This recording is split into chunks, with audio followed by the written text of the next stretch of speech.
it ain't that important, then why the hell they had dogs on my ancestors during voting time? To quit hiding policies under jargon that have long been designed to make our people feel inferior. So I talked to people, they said, oh, I didn't know I could go to a city council meeting.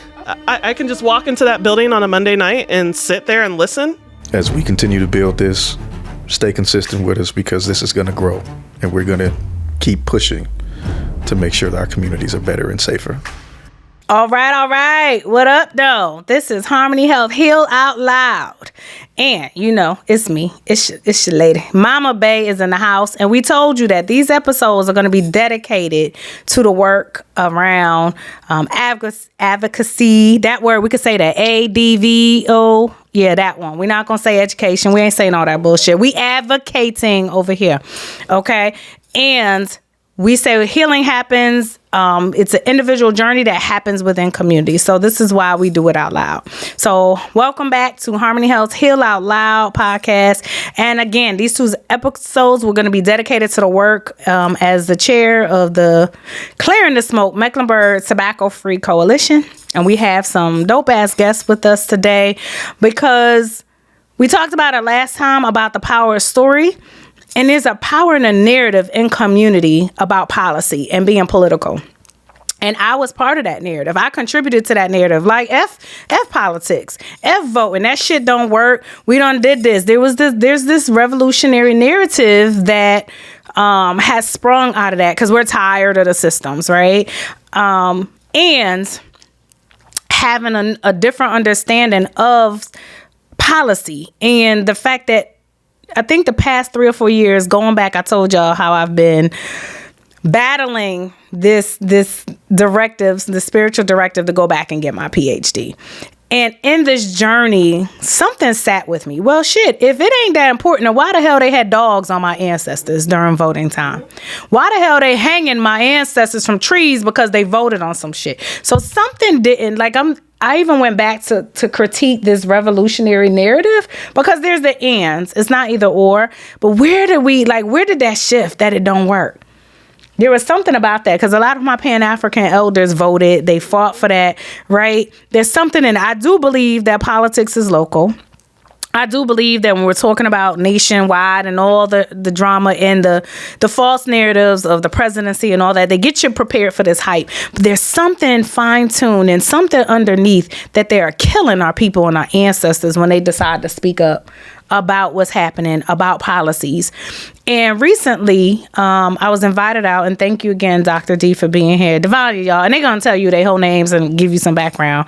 I was able to attend, it was an education coalition. Because in his work, you'll often hear me say, this ain't just tobacco. This is social justice. This ain't just public health. This is oppression. This is racial justice. And it's still real, right? The shit is still real. So I was able to attend.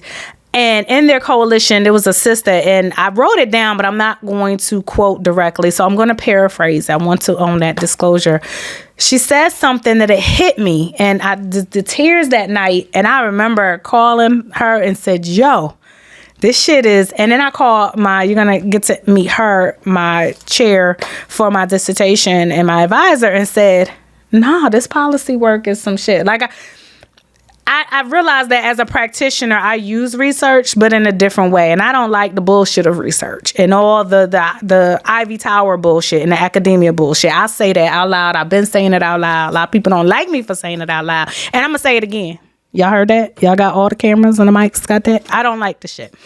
And I've made some connections to how powerful our work can be. This research, even in doing for my work as African-centered research and methods about impacting policy. And something this sister said, and sister, if I had your name, I want to give you the credit. And I could still feel the heart. She said, for my people who've been there, said, everything is political. She said, the streets that my baby walk on to get her to school is impacted by policy. Yes. She said the cars and how we drive on the street to get her ass to school. She didn't say ass, y'all. I'm saying ass, okay? To get her to school is impacted by policy. The school she goes to is impacted. So when we thinking about our children and our families, what happens to your loved one when they get to that hospital and doctors don't honor their care is impacted by a policy. So to hold these medical providers accountable, and we're talking about child maternal health, we're talking about the Black women and these doctors believing that Black women can experience higher pain, and the care of Black men and cancer rates and all the things that are impacted by policy. So that was loud for me. It was a reminder of why I was spiritually directed. So y'all know I'm a traditionalist, honor my tradition, and why I was spiritually directed to go back to school. And so this showed up on my spirit to talk about policy and what that means, and why is it kept from our community? Why is it written in a language that our community doesn't understand? Why is the requirement to research and do all the things written in languages that the community don't understand? Why are this information behind paywalls?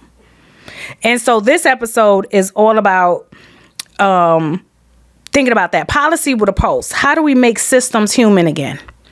And so we talk about experts in the community, and the dope ass people that I have with me today are not experts just because they have letters or they have titles in an organization, but because they have lived experience. They have lived through experiences, and they have contributed their life and their work in these spaces to help transform the very thing that impacts you all every day. And so I want them to introduce themselves, tell you a little bit about them, and let's talk about that shit. Let's get to it. So Dr. April, what up though? Tell them who it is and what you do. I'm April Alexander. I'm currently a professor in public health. My background and training is I have a doctorate in clinical psychology, focusing on forensic psychology and child and family therapy. Was born in Louisiana, moved around a lot because my parents were both in the military. Wow. But as I originally wanted to be a clinician, that's why I explored psychology, wanted to be in clinical practice, working with the community, also working with individuals who are in the legal system. And that's where my policy journey began, of seeing up front the injustices that were happening for individuals, particularly boys who were reentering society, reentering back into their larger community, and being hit with all these roadblocks. And I said, what if I changed my work into a space of, I don't want to see any of these children? What would it look like to not have these systems? Again, kind of leading into abolition and what has long been there. But more importantly, what if we had fair and just policies to help support our children? Wow. Thank you. Yeah. And thank you for being here today. Yeah, thank you. I told her like yesterday, and she was like, okay, I'll be there. I got a couple articles, but I'm coming. So that's dope. Thank you. What up, though, Brother Jamal? What you know good? You back. I told them that you was coming back. Good? I know, they didn't know that you just had some personal life humor and that your ass is policy. Yeah. Like policy for real policy. So again, Jamal Smith, always honored to be here. I am the policy and advocacy specialist for the Foundation for Health Leadership and Innovation, as well as the public policy chair for the Clearing the Smoke Tobacco-Free Coalition. My story is actually kind of similar to Dr. Alexander here. Like, wow. I taught high school for 4 years. Wow. Right, and in there, really noticed the injustices in terms of education for Black students, starting with misdiagnoses of that part of especially Black boys, but black girls as well, and then the intentionality around siphoning funds out of schools where they're predominantly Black students. That part, right? So then my idea was, let me leave the classroom and get into the advocacy space. Wow. So, because the thought was, how can I continue teaching in a classroom that I know was intentionally failing these kids? That doesn't make any sense to me, right? Especially at the time when the Center for Academic Progress had a report where it said that 47% of teachers believe that Black students would go on to post-secondary, and believe that 42% of them believe that Hispanic students would go towards post-secondary. So we're already at a disadvantage if that's the mindset. Because you don't even think they're going to any so post-secondary option. So you're not going to teach them to their level. So if we know that, and then we're seeing in practice, in terms of the resources and the instruction, who am I to stand in front of this classroom and keep this same practice going. So I decided, like Dr. Alexander said, how about we figure out what the fair and impartial policies look like, so that these same students or students moving forward can have better opportunities than what I'm seeing standing in this classroom. Wow. So I got involved. It was the Center for Progressive Leadership. Became a part of their political fellowship. And then I got my master's degree in 2013 from the University of Phoenix in public administration. Wow. And I started as the NAACP education chair in Milwaukee, Wisconsin, where I'm from. And it went from there, right? It blossomed into policy work from then on. Now, I'm not as sharp as y'all. Y'all got doctors. I'm trying to grow up. But it's just the mere fact of I saw a need, and it was like, why not me? That's sure. So that's why I'm here. I mean, you got me, because I don't like this shit. Y'all just like this shit. Like, I got to do it. Okay, let's get it done. Yeah. What up, B? Yeah. Hey, thanks for having me. Thank you for being here. You started talking. Your ass be everywhere. Realize how much I need to be in this space. So I'm Devanya Govan Hunt, and I'm the president and CEO for Black Child Development Carolinas. How did I end up in this space? I ended up in this space because I was placed in this space. And what I mean by that is similar to Dr. April, I grew up all over the place, grew up military. And as a child, I always was able to walk into classrooms, whether it was on a military base or not on a military base, and realize that all the children who always had to sit beside the teacher's desk, because back in the day, that's what they made you do. They made you sit beside the desk, the teacher's desk, put your head down on the desk. Yeah. All those Not children looked like engaged. my brother. Yep. They looked like my brother. They had short haircuts. They had the little roll-up knots on their head because maybe they forgot to brush that morning or something. But they looked like my brother. And as a kid, you don't have the language to actually articulate what it is you're seeing or what you're feeling in these environments. But I knew early on that this was not a coincidence. Because we're talking about across state lines, across country lines, across county lines, and you're seeing the same intentional thing happening over and over and over and over again. So it was in that point that I knew that I was going into education, didn't know what it was, but I knew I would be there. And I tell people all the time that I was being groomed, prepared to do this work. So when I decided to step out of the classroom, my degree is in early care and education, early childhood education, curriculum and instruction, I decided to move into a space where I could not only, that it wasn't being responsible for delivering curriculum, but helping to design the curriculum, to write the curriculum, to actually decide what happens in a school building or in a classroom. And then I realized after that, okay, girl, you have to step outside, because even the people who look like me who were in classrooms did not realize how brainwashed they were. They were labeling our children. Yes. They were labeling our parents. Internalized They had racism. taken all of this Internalized deficit oppression. language and internalized it, and they then began to regurgitate it and just spew on all this stuff over our see it kids today. and our babies and our parents. So right now we lead several policy coalitions across the state of North Carolina because we do believe that we are the experts in our community. Our families are experts. We have lots of black folks are experts in their community. We survive not because we have been conditioned to exist in broken systems, but we survived because we had wisdom. We had taken care of each other. We knew how to build things, how to support each other. And I believe that wholeheartedly, it is not our job to walk into spaces and say, to translate policy for folks, but to convince the system, because systems are made up of and carried by people and mindsets, like Brother Jamal just said, mindsets, to tell them that if you want to fix something, talk to the folks who have the lived experience and the wisdom who's already there. They're closest to the issues. They oftentimes have the solutions. So not to translate policy, but to quit hiding policies under jargon that have long been... So I hear exposure. Exactly. Designed to make our people feel inferior, to feel like they have to accept what's being handed to them, that they can't be authors of their own story, their own narratives. And so that's what we do. We try to raise hell every single time we have an opportunity to. When folks show up and tell us how broken our parents or our communities are, we tell them F them. But I'll say it out loud. We say it out loud here. Okay, well, fuck them. Yeah.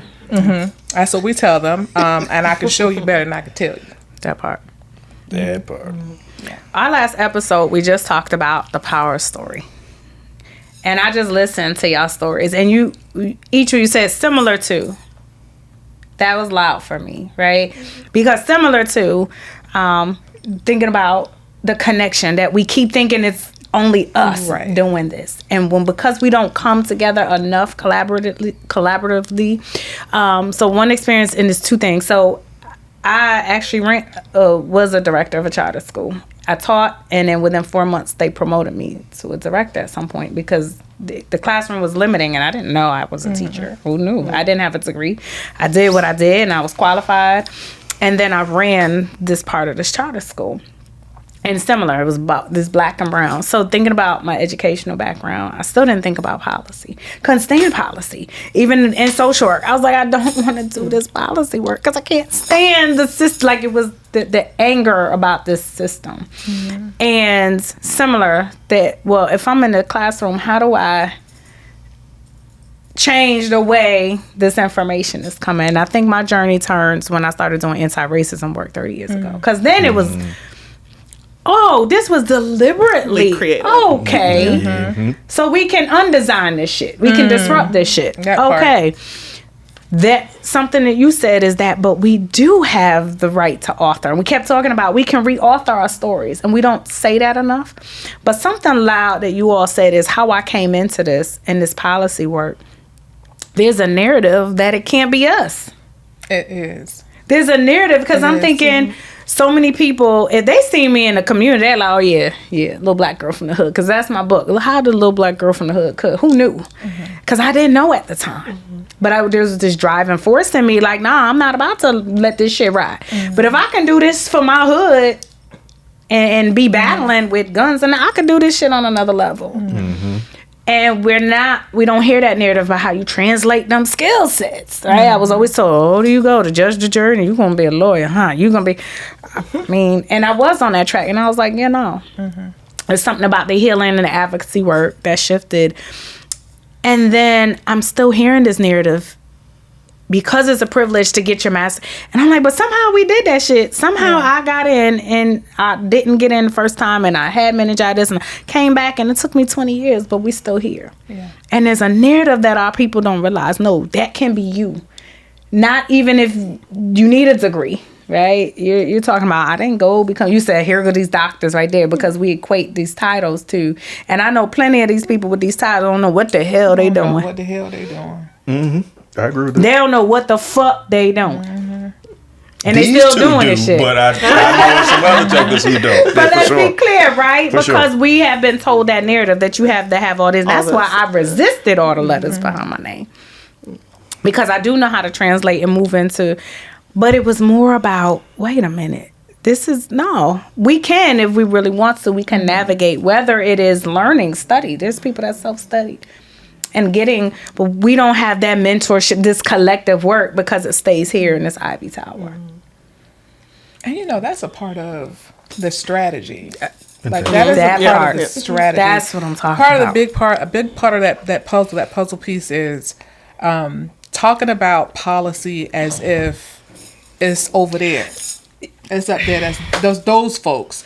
When really policy starts here. So right now, as we have this conversation, there is a black baby being born right this minute. That part. To a pair of parents and to a community, a village, trying to figure out, as that child is being born, to your point, where are we going to be able to afford early care and education? We're going to be able to afford preschool, child care, daycare? Are we going to be able to support Big Mama to be able to stay home and take care of this baby? Because I don't want to feed them to the wolves, like also known as the system. Like there is a community wondering right now, as this baby is being born, how are we going to feed them? What are we going to do about college? What are we going to do about elementary school? All these things, and policy influences all of that. And when we talk about a part of their strategy is when we talk about policy as if it is our thing up here and these folks down here don't know, we got to tell you how to survive, how to exist, how to live. Exactly.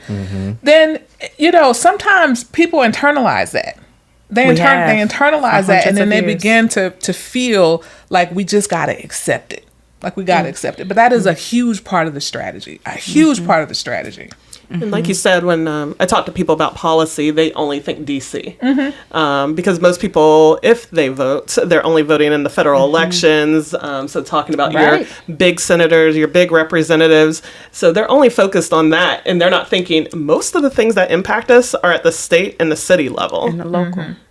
So all of the locals. So people, we see lower turnout for those local elections. Right. Those are the ones who are going to Right. determine whether or not your kid has affordable daycare. They're the ones that are going to determine whether or not your street Right. is repaired. Right. So how are we showing up for that? I even saw a tweet or social media post within the last week about Mayor Mondami up in New York City. All of the changes that he's already made in the last few months. Months. And somebody's like, oh wait, all this could have been undone? Yeah. Oh wait, it's that easy. We call them button pushers. Because, like, Yeah. Okay, it's not that easy, but it is. It is these decision makers that are in our community, the people that we are electing who are making decisions about our everyday life. And he's fixing that. Let's make sure that our street workers are getting equitable pay. Let's make sure our roads are clear. Let's make sure we're paying people after the Knicks win the game and to clean up the city. He did all of that because we voted for people who have our interest in mind. And so how are we showing up? Again, a part of the game that's very deliberate is the lack of civic engagement. Yeah. So I talked to That's people, where I they was said, going to. oh, I didn't know I could go to a city council meeting. that's what. I That's can where just I'm walk into that building on a Monday night and sit there and listen. You can even speak. You can even speak. speak. You can sign Yes. up to speak. So, even. so Yeah. now That's- I have classes with my graduate students teaching them you have 3 minutes to talk about anything. And again, that could be from your personal perspective, your lived experience. For them as grad students, I want them to insert some of the research and knowledge that they've gotten. And they're like, I didn't know that. Right. That 3 minutes can make a difference. Right. And I think it's also vital that we're, in that we're having discussion about how language matters in those conversations. For example, I read an article in the Observer. It was an opinion piece. But they were talking about the I-77 project and Yes. with the city, backing out of that and the potential ramifications from the state on that, right, in terms of returning the millions. And the caption in there talks about how there would have been, there's some minor concerns from people in the neighborhood. And that pissed me off. And it pissed me off because it was like, you're talking about neighborhoods being upended and people being displaced, and that's a concern. A A minor concern. And versus a fear. Like people have a fear of losing their homes. And let's rewind that for how that rolled out. So the I-77 expansion Talk came about on a that. ballot initiative. Yeah. Again, local elections. Local elections. And people How are didn't those even- ballot initiatives written? Paragraphs of language that sometimes I don't even know Listen. whether or not to do a yes or no. I have to go to community organizers for them to break down the language to me to say, am I voting yes or no on this? So one, we had the low voter turnout. Yeah. People didn't understand the language, and we, the public, did vote in support of that I-77 expansion. So- and it wasn't until Listen we to had that. to do some talking to folks about the impact and who was going to be most impacted by this, where, again, community was able to step up and say, this is not okay. So think about And so that. that impact piece of we weren't even thinking, or it was deliberately intended and written in a way to where you're not thinking about the broader impacts. We were just happy, we're expanding the highway so I could get somewhere a bit faster. To work. Yeah. So listen to what you all just talked about. You read an article. Not everybody in our community have that Right. literacy, right?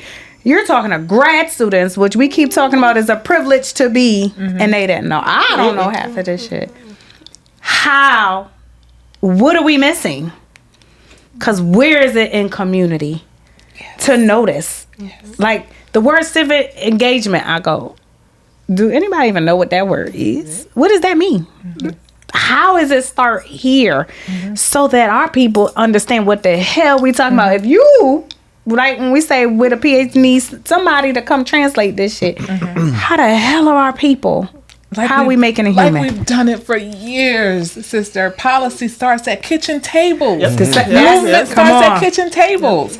We take the people with us to the council meetings. Yep. We sit down and have conversations to make sure. They always say, well, you have to make sure you set the table, invite people to the table. We don't just do that. We prep the table, make sure that we're preparing to Right. receive them. Do And they we- eat that type we- of food and do that they you're even eat that serving? type of food? Are there Did you ask them? allergies? Right? Do you even know what this means? Yeah, you want to get to work, but what about your child's school? What about the grocery store that's going to be non-existent now? Or what about the fact that your sister friends and your cousins or your aunts that run family childcare homes will no longer be able to be zoned for that area Right. because of what's happening? Let's talk about livelihood. So we sit down in community with community and we have these conversations. In And when we go community. take our behinds to the city council meeting, to the county commission meeting, to the school board meeting, bring them Yep, people. with you. So where is And that? that's what we How do. do we? That's what I'm saying. Where do we get to that? I think Because we gotta collectively do this now. you opened with it. It's the history. Mm-hmm. How did we do all this stuff, or our ancestors do all this stuff during the civil rights movement? With less than There- what we have with today. less. No degrees. There was a reason why the Voting Rights Act came to be, Mm-hmm. and the power and the people who came together to get that done. And look what they're doing now. They knew how much power it was then, and now they're undoing all of the things that Mm-hmm. developed the Voting Rights Act. So it is the kitchen table talks. Mm-hmm. It is going to talk to your neighbors. It is breaking down like what the key issues are. In fact, like the most recent example is the data centers example. Yes. So we know hundreds of data centers are being built all throughout the United States. A lot of people don't know what a data center is, right? Right. There we go. Okay, so thinking about our people's use of AI, where does that information get stored? Do you have your stuff on the cloud? Where does it get stored? These big data centers, where are they going? Where are they going to be placed? So a few months ago, my neighbors sent on the neighborhood group chat, "Hey, did you see this? They want to build a data center across the street from our house." And the group chat just blew up. What is this? And we didn't get anything about the zoning petition and a notice or anything. Wow. And that's where I said, hold my beer. I wrote an op-ed the next morning to raise even larger concerns. Do people know what these data centers are and the harms that they cause? They're poisoning water. Environmental justice. Yep. Environmental justice, so poisoning our water, harming our air, our rates of our electricity and water are going to increase. Skyrocketing. The humming and the buzzing, they're complaining in Virginia, that's keeping you up at night. And what is it doing to the mind? Yeah, that too. Yeah, like in long term. And so where are they putting these data centers? They're putting them in black and brown neighborhoods. Yes. They're now putting them on, or proposing to put them on indigenous reservations. Why? Because it's the most vulnerable? It's because a lot of people aren't paying attention? She did the. And again, this history of historical, environmental, all of the racism. And again, if you weren't paying attention, if my neighbors didn't even give me that text I'm like, message, who knows about this? I missed it. And so very quickly, we've had people who have collectively gotten together and said, we have to stop this. Right. And that's when we started going to city council. Right. That's when we started showing up. Right now, we have a 150-day moratorium. They're just going to slow things down. But it was us showing up to create a stink to even get that. So where is that for other issues that are affecting our communities? Because it's not just the data centers. It's going to be the schools. Right. It's going to be our healthcare. It's going to be all of these things. And it's hard to keep in touch with everything all at once. I think that's the challenge of my career. Everybody's like, how do you keep up with everything? I was like, there's some things I can't do, and that's where we need to get together That's why collectively. it has to be. Yeah, in order to target it from all angles. Because if we're not paying attention like that, then everything's on the table to be taken away from us. So those of us who are in those spaces and we do understand the language, we think that it's a part of our responsibility to translate that if we need to and take it back to community and speak in layman's terms. So there are two examples that I can think of right away. And one is the data center, because they were trying to put one right across from J.W. Greer down here, right? And Betty's Ford. And Betty's Ford. And the parents, Both parents low income. right, Yes. right. And So families y'all knew. care about your Yeah. health and wealth. No, so of course not. you don't care about But your that's water. a part of the plan too. See, we fear what this community is, what it can become. We know the truth. So if I can that bring keep me you back to sick Brooklyn. and dumb and beat down and tired, 85%. we're gonna do every single you thing that we blind. can to do that, because then I know if I got you down here, then I'm not risking me losing some type of some type of perception of power. This colonized version of what power looks like. So it's all a part of the plan. But when we have conversations, real conversations, just like around literacy, we have conversations about early literacy, about what paying our child care providers. If we can have conversations with them and actually tell them exactly how they show up in this policy, how it shows up on the kitchen table, how it shows up in their paycheck, people are more prone to listen. When we walk into these spaces, some of the data center this, and they're going to put this, and those parents, sometimes they're like, you know what, listen, we got to figure out how we're going to put that on the table maybe tonight. I'll get free internet. I mean, maybe and that's what they lead with, right? Yeah, that's what they lead with. Maybe I'll get a better phone. Talking about health, poisoning your. we talking about water, we talk about environmental justice, all these things, and they're like, wait a minute, Your bills. They're like, wait a minute. This does have something to do with me. Right. So tell me what to do. Tell me what to do and how to do it. And what how does to that look optimize. like? How do we get those conversations happening? So one thing that I have done, and I know many others have done as well, like I led an Advocacy 101 training. Let's talk about how the process works. Just that. Let's just talk about how the process just works. That. Right? What does this Who mean? does what? What? Who focuses in what area? What does the city do? What does the county do? What does the state do? Like all of those conversations need to happen as much as possible, because I think people feel more of a sense of responsibility in participation if I even know how the process works, right? And then as we're having the conversations about the various incidences or things that are happening, for example, everybody needs to listen to what's happening with healthcare. Like everybody needs to pay attention to that. Right, especially people who are specifically on Medicaid, as they're talking about these work requirements that literally just kicked in on June 1st, right? In terms of the language, and it's got to be established by January 1st. So 19 to 64, able-bodied people have to have these certain work requirements. Here's the problem. Well, here's the thing with the work requirements that they're requesting. 92% of people already do that. Right. They either go to school or they work or they're caregivers or they're seniors or they're people with disabilities. All of that is already happening. So what is the other reason why they want to add these work requirements on? Like those are the type of things that we have to have conversations with people about, and how the process even allows for that to happen. Right? As much as we talk about tobacco liberation or tobacco cessation, right? There is a policy that exists now. It's called the smoke free in restaurants and bars. Like this came out in 2012, right? Try changing that to tobacco free. Good luck, because of the state we're in, right? We talked about preemption earlier, right? Language matters. One word could change whether somebody even supports a bill or not. Right. Like the fight for T21, that was a fight because it was like, at first it was suggested like retailers should not sell to people under 21. Then they changed it to retailers are required not to sell under, and you saw a grand pushback. Right, because it's like should was suggestive, right? Because moral, but not required. If I say must or required, that one word changed the whole bill. Could drop how many people support it. So that's the key, right? Something that I teach a lot in grassroots and community. So in West Africa, Eastern communities, when the moral community, the moral ethical agreement, it's enforced by the community. So it takes me back. So my baby girl we was in a car and we was going over a speed bump, and she was like, "Mommy, why are there speed bumps?" I said, "Why do you think?" "Nah, I ain't giving you no free. Nah, we gonna work for this." And she's like, "Oh." I said, "Let's think about this," and walked her back through the thought process, critical thinking. And then we finally got to a place. She said, "Well, it's the slow down. I know it's a slow down." I said, kind of, sort of. So we walked all the way back. I said, "Baby girl, it's because communally, if we understood that speeding harms people and we honor that, we wouldn't need speed bumps." I said, so the thing about policy is to enforce a supposed to be, should moral ethic.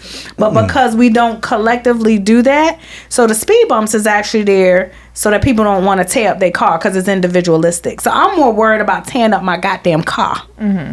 And so I know that. So I'm going to put a policy that this is going to tear up your car or pay a fine. So I care more about tearing up my car than I did about speeding through the community to not prevent an accident. I said, so policies, and I keep telling the family here at Harmony Health, I don't like all these policies, but they're necessary to enforce behavior. But when we keep talking about we're such a righteous nation with all these ethics and morals, we have to look at that we have to have policy to enforce the behaviors. I remember working my experience with policy, which is interesting because I'm saying how much I don't like it, which is not true. I just realized that. I had been working on disproportionate minority contact policy. And then learning that. So when I first came to North Carolina, I was invited on the state subcommittee. I call him Baba. Our previous police chief. Yes, Monroe, Baba Monroe.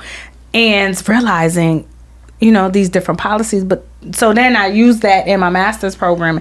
And I found out, wait, this policy had been since 1970s, but it was just being enforced in 2004, and then re-evaluated when Obama came in. And I was like, the hell? So we got all this shit in place, but it's not been. So they were just reopening the Civil Rights Office to reinforce these policies about what governments and the law enforcement was doing, and it was discriminatory. So if the states had not had policies or something in place to reduce this disproportionate minority contact, they lost 25 to 50% of their funding. Well, it wasn't until it was enforced that all of a sudden now they want to start reevaluating. They're opening this up. They're looking at the law enforcement. And I was like, oh.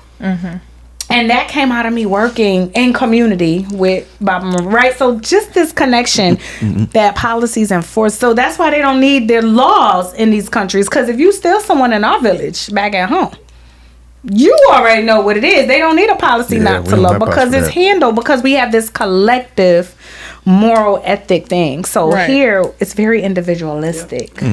There is a, just really quick, Dr. G, there's a historical connection to that as well. We've actually just watched it in real time with the discussion of the 14th Amendment, right? So think about it. Before 1776, this country was under English common law. Right. English common law said anybody born here was a citizen. Don't matter who you are. Not when you black and brown. Even so.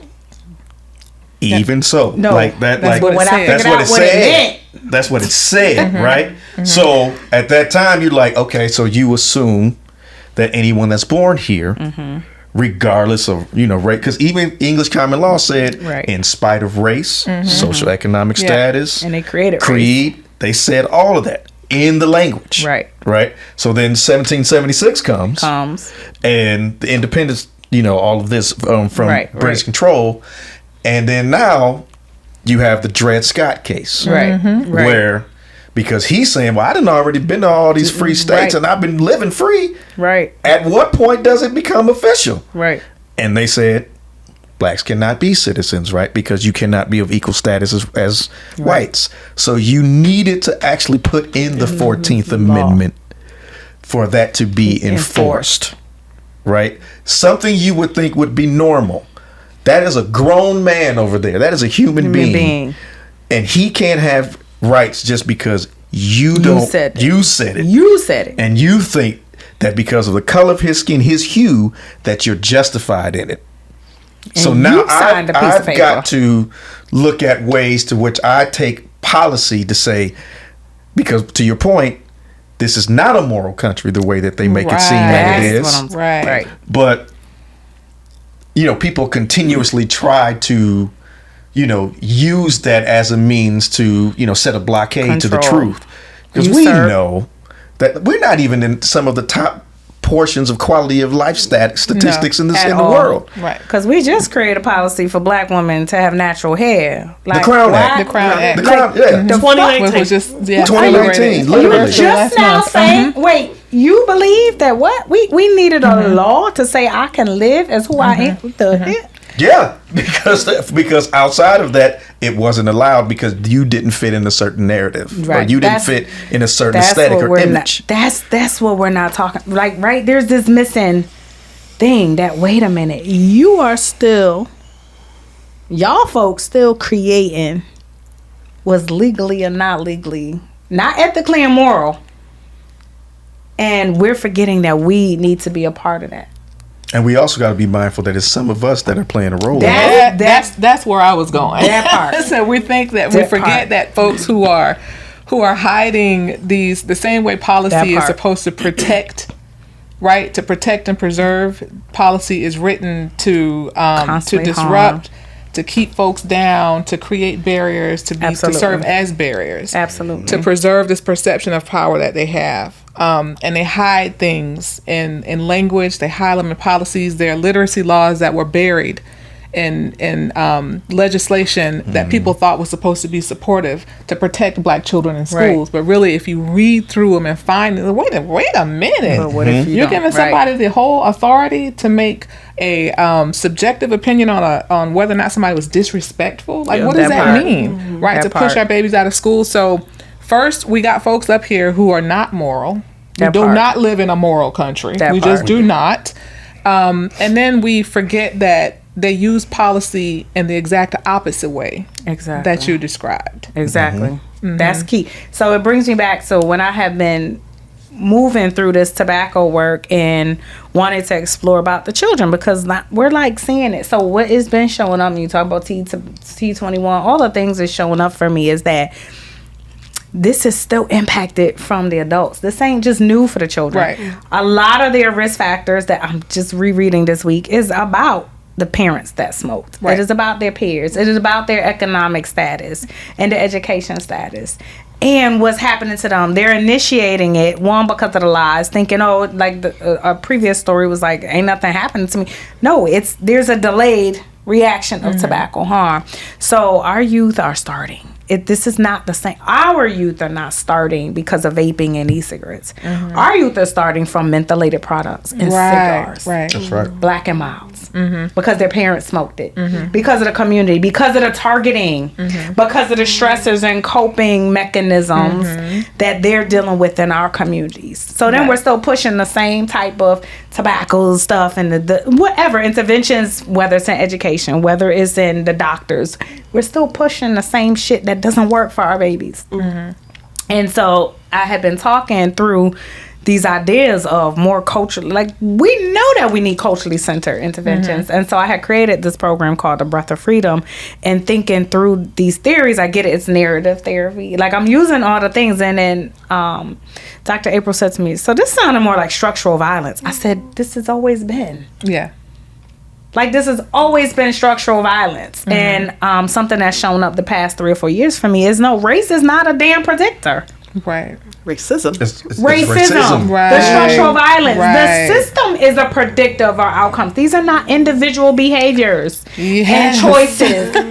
They are the choices that we're making based on our societal conditions. And we're not saying that loud enough. Nope. We keep going to racism. And our people don't know this because they internalize racism and oppression means I believe it. I believe it's because I'm black why I have diabetes. I believe it's because I'm black or why I'm getting shot in my community. But I believe these things. I tell people, I was like, go through the newspaper, and that's all the articles. Like, if you want to look at health news, it's black people are more likely to have this. So and so are more likely. That's not the story. That's not the story. But it's very strategic, and we believe though. it. Yeah. This is the best kind of human-centered design process. This is because they realize divide and conquer. I go back to that Skinner rat example when they realize if I withhold this, then you'll behave this way. If I withhold food, right? And we don't pay attention to that. If I study your cells and I realize that your cells is a collective body, but if I isolate your cell and I can see all the reactions, then I created this whole model of divide and conquer. I realized that if I isolate you, or if I lift you and put you over here in this other environment, you think you're thriving and the rest of your cells and the rest of your body so I do that the same with your people, your community, knowing that you have fed and survived and succeeded off of communal connection. We still moving this individualistic shit that I just need this done so that I can get this. I just need this. We forgot what we needed.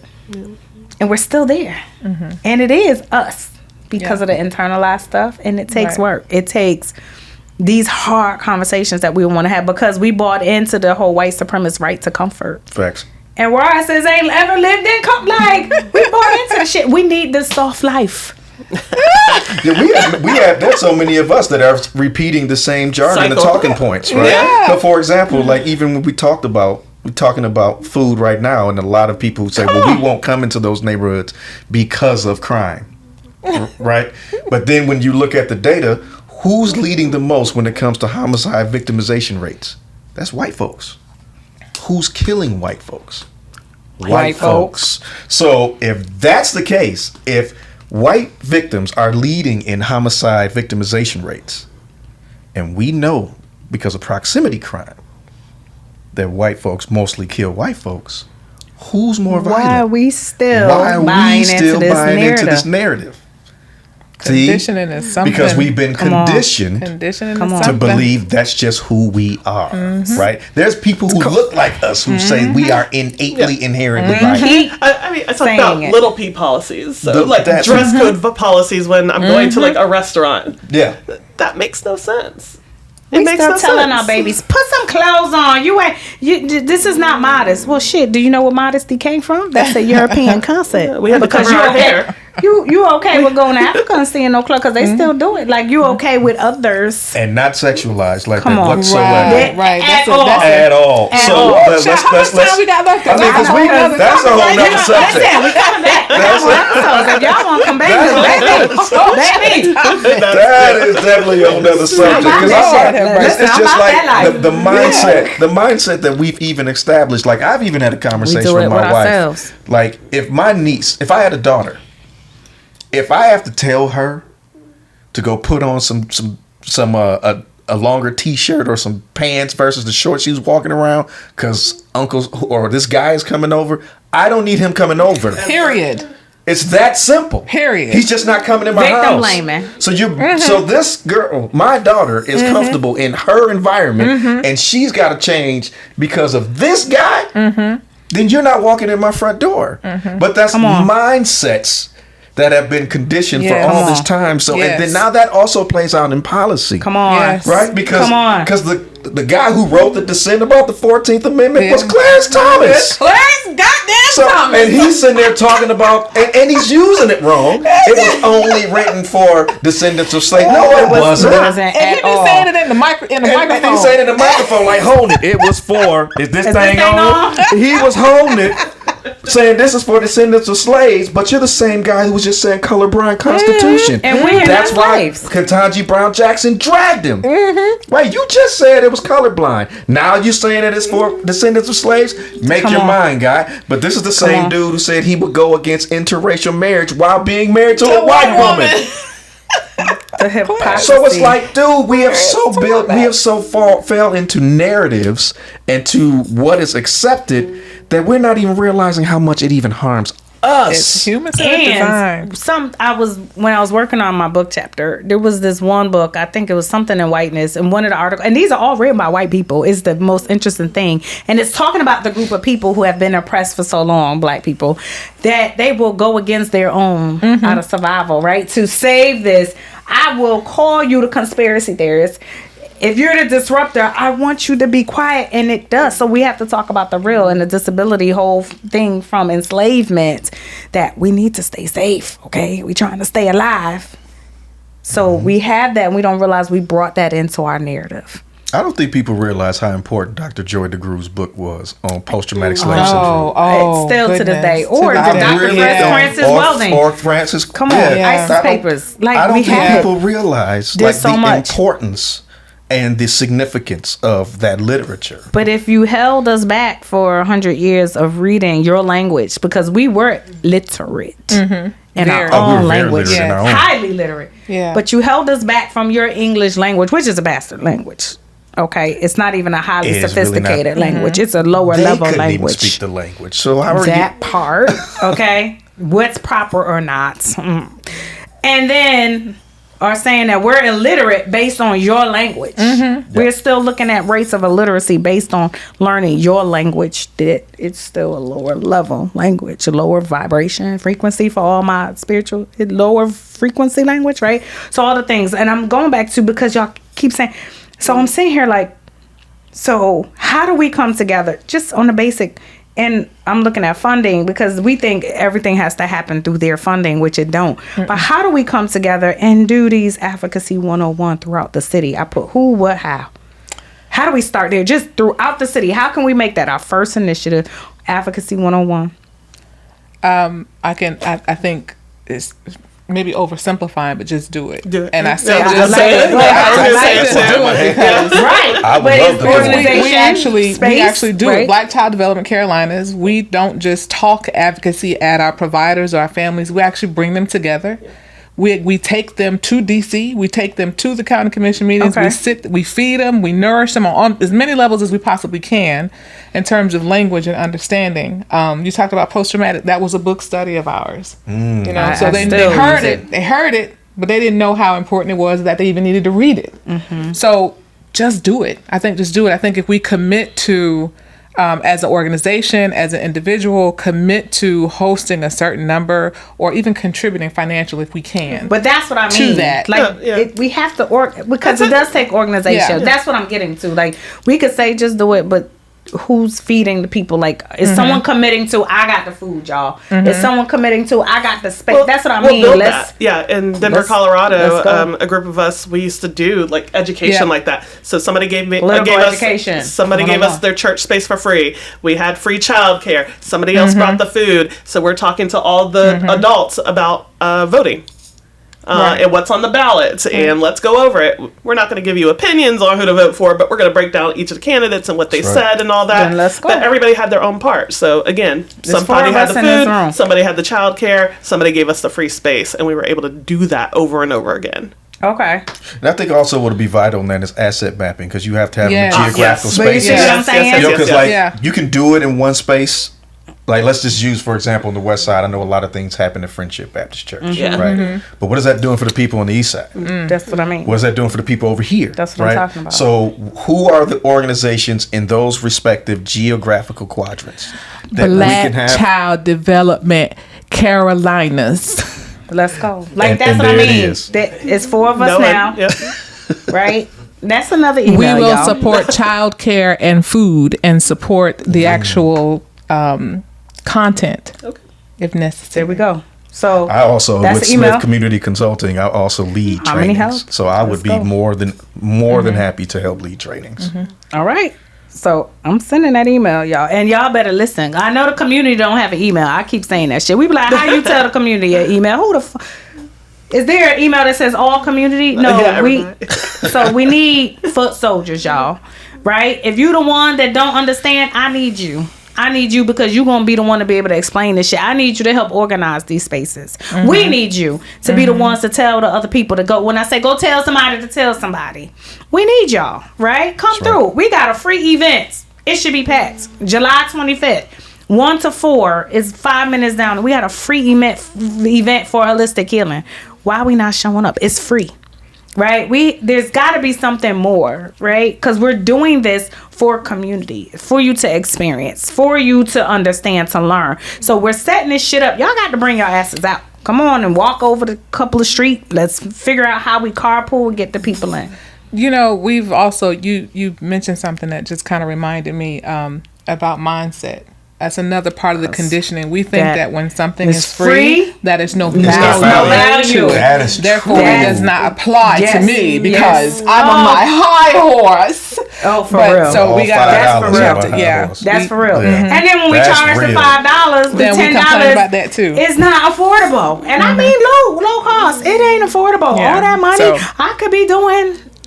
It is. And so it is combating. So we have to have that narrative that we are battling this condition instead of the beat down like y'all don't give a fuck. But at the same time, do we understand the context of this condition? Right. So we don't just give up. we do have to press forward. We have to continue, because you have it, the people will come. It might be 3. And so that's the other part, because we're conditioned that it's only 3 people, so it wasn't worth it. We didn't get our bang for our That's buck. exactly what I was going to say. No. Right there. Right? Everybody who 'Cause shows you're Well, did you building get- this thing up, You're right? building, Yes. and it's endurance, but you only Yeah. got 5 people, so I don't know if I want to fund. Do we want to spend our money on 5 people? Yeah. Yeah. Of course you that do. shit. Them 5 people. Of course. Because means the something. irony, even if you look at the civil rights movement, when Martin Luther King was alive, 15 to 20% of the black church did not support him. Yeah. So a lot of black folks didn't fool with that. Come on. And yet it still had a great impact in terms of establishing civil rights, because When you oppression went, happens, I need to see you, it. You That have to part. see. It's like the show me state type thing. Because oppression has taught me, I lost some of my belief. I lost some of my faith. I don't care how many times I sit up in these temples and these shrines and these buildings and saying about faith, because I sit here and still don't have that same faith. Right. Because I'll say it on this day of the week, but when you sit in the treatment office, is you can't change. Well, where's that same conviction of faith? Right. We can change. We have to apply that. We have to bring that back. Not just indoctrination. We got to really bring that spirit of faith back. For us, it's got to be us. Not we can do it for other people. We have to internalize. We have to re-internalize that for ourselves. The key word that in that is it. do, though, right? We Yeah. gotta be able to be okay with, because then we're trying to get 100 people in the room because we're gonna lose this grant. But the 4 people in the goddamn room Might be the most important. so that has got to be. And there's a beautiful sister, one of my other mentors and a professor, and she was like, you challenged me in the classroom, but I'm realizing, because we kept saying, but you got to do it this way to get in the door. You got to. I said, who says? And who says? Who established that rule? Because Yeah. if we come together and all disrupt and say, nah, we ain't gonna do your products no more. You ain't got products. You Yeah. ain't got money to survive. This Yeah. institution has got to fall. And I often say, but we benefiting off of white supremacy. So we trying to hold this thing up. We trying to, come on, just one more time while we trying to fight it over here. But we got one hand up and one hand over here in the disruption, and that ain't gonna work. And that same notion, if we come together and tell people how to rewrite their RFPs, these grants that they're issuing, it makes a difference. So 5 people matter based on the way that you're evaluating this thing. So I live by a concept that says Right. changing the lives of thousands first begins with changing the mind of one. yeah, So the 5 people that were in that That's meeting, willing to go. that's willing. 3 people. That's willing to do this. It could be 3, gonna 5, transform some can be shit. transformative. Right. Right. And I think that the quantity versus quality concept is what's holding back so much impact. Because we were taught to count Because we and were taught measure in white to measure. supremacy. That's right. Because I couldn't understand this other thing, this energy thing, this spiritual thing. So all I had was outside observations to measure and need to count beans. So I have to count beans in order to say that it. No, you don't. But that's your limited. right. Where we can feel the energy, we can feel the power, we can tap into this. This thing is more powerful. We see it, we had the visions of it, but we get caught up in this. But I'm not seeing it.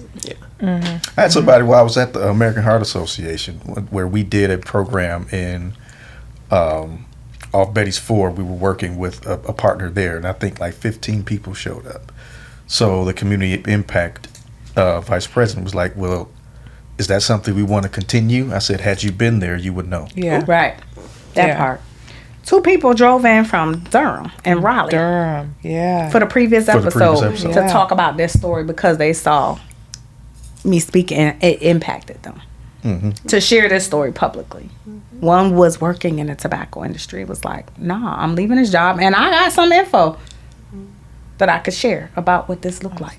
It's manipulative, right? The others said, yo, if I can't do nothing else, I can tell my story. I could talk to my youth about changing, about stop using, and get the help, because then it's a chemical dependency and it ain't what it is. He Right. said he was even going to open a cigar lounge and he's not doing it anymore. Wow.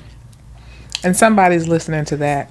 That's what I mean, like, right? There's opportunities and thinking about these messaging that we got stories too. We came from a lot of these same places. We didn't just magically end up in these places and spaces with these letters behind our name. Yo, your voice matters. Your story come learn about policy. Find out where these places and spaces are. They might be in your neighborhood. If not, listen, we're going to start harmonyhealthpllc.com. We are moving to do some other work in the community. We are now nonprofit. Thank you. We have some family here that has been supporting this mission. And guess what? I think we know where we're headed. Awesome. We got some community work. We got some advocacy work. We have some education that we need to do and mobilization. And I don't mean us moving you. It means us showing and guiding you how we moved. Right? We keep saying who healed the healers. Don't nobody heal the healers. Us healers teach others how to heal themselves. That's been the issue. We're still showing up parentified that I could heal you. I can't heal you. But I can guide you from the back, from the side. I don't have to lead you. I can guide you back into you. I can guide this information. I can provide the information in the language that you understand, and you still choose. We can't force y'all. Right. But we can be there. We can be the foundation. We can be your amplifier. We can share the information in a way that you understand. We still need you to show up.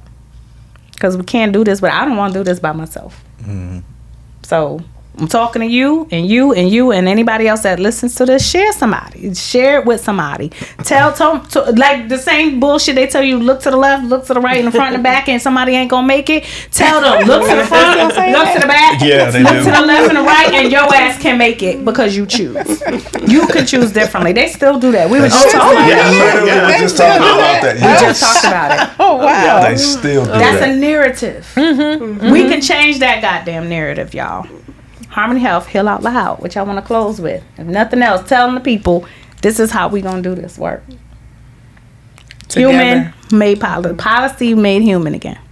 Yeah. Together. That's how we do it. We do it together. Oh, sure. My takeaway was, again, let's challenge people to change these narratives. Patience is a virtue. Oh, sure. As we continue to build this, stay consistent with us because this is going to grow, and we're going to keep pushing to make sure that our communities are better and safer. Oh, sure.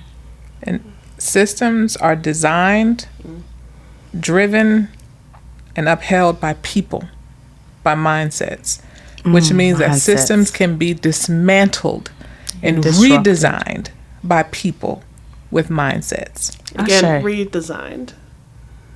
That part. Not Yeah. reformed, y'all. Right. Stop reforming this Stop bullshit. reforming. Right. That's putting perfume on the funk. They were never broken in the first place. Ash, that Period. part. Look, we ain't got no mic to drop. Come through. All right. Find somebody. Like you said, this shit, we can do this. Patience, and we can weather the storm. Because it's going to get worse before it get better. If we go into what we had and remember, don't forget our ancestral wisdom, y'all. Because that's been conditioned for us to not believe they did more with less. Yes. We can do this. Yes. Peace, y'all. Harmony Health, Heal Out Loud. We're going to come with this next series. They said they ready. They're going to find the here money. now. We're going to make it happen. Yes. Look, he said we here now. Yeah, no. Let's We get to out work. here.